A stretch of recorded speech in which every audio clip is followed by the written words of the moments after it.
Good morning, everyone. My name is Neha Katiyar, and today I'm going to represent my views on 73 years after independence, revisiting India's strategic ties with global players amidst China standoff. India's strategic location, developing market economy, and a vibrant diaspora has made its foreign policy of utmost importance.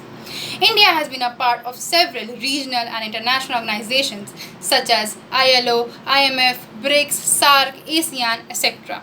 India has also signed several strategic partnership agreements with many countries. Though India has been a part of several groupings, India has never been a part of any major alliance system. If we go back to the days of Prime Minister Nehru, we will come across that Indian diplomacy has been rooted in the principle of strategic autonomy. This principle has made India to strive towards the protection and promotion of Indian interest without being seen as an ally of any superpower. If we want to look at a practical example of this principle, we should look how India strikes a balance between its relations with Russia and USA. Recently, USA and India announced expansion of its growing defense ties by concluding two deals of 30 frontline military helicopters from USA for Indian Navy and Army.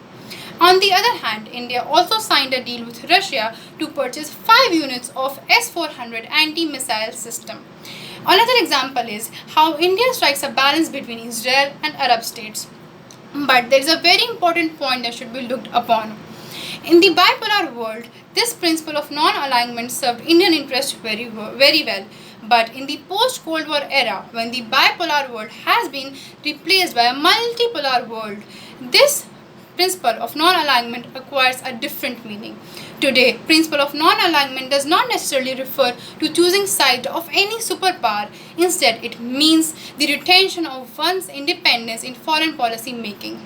Recently, US has been pushing India to join Quad or Quadrilateral, whose sole objective is to counter Chinese influence in the Indo-Pacific region.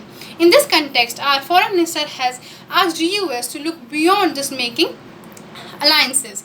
Moreover, Indian interests would be better served if India establishes a more stable relationship with China.